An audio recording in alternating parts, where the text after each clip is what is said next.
কোন তিথিতে কোন শাক সবজি খাওয়া নিষিদ্ধ। তো আমার এই ভিডিওতে আমি আজকে সেটাই বলবো। তো ভিডিওটি তোমরা মনোযোগ সহকারে দেখো।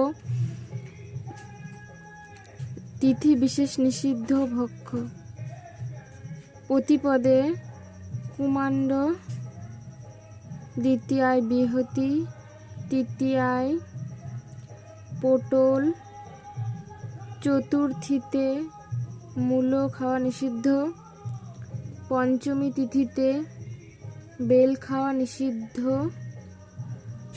ষষ্ঠী তিথিতে নিম খাওয়া নিষিদ্ধ, নিম পাতা, সপ্তমী তিথিতে তাল খাওয়া নিষিদ্ধ, অষ্টমী তিথিতে নারকেল খাওয়া নিষিদ্ধ, নবমী তিথিতে লাউ খাওয়া নিষিদ্ধ, দশমী তিথিতে কলমি শাক খাওয়া নিষিদ্ধ, একাদশী তিথিতে শিম খাওয়া নিষিদ্ধ, দ্বাদশী তিথিতে পুঁই শাক খাওয়া নিষিদ্ধ, ত্রয়োদশীতে বেগুন খাওয়া নিষিদ্ধ, চতুর্দশীতে মাষকালাই খাওয়া নিষিদ্ধ, অষ্টমী, চতুর্দশী, পূর্ণিমা ও অমাবস্যা এই তিথিতে মাছ মাংস এইসব নিষিদ্ধ। তো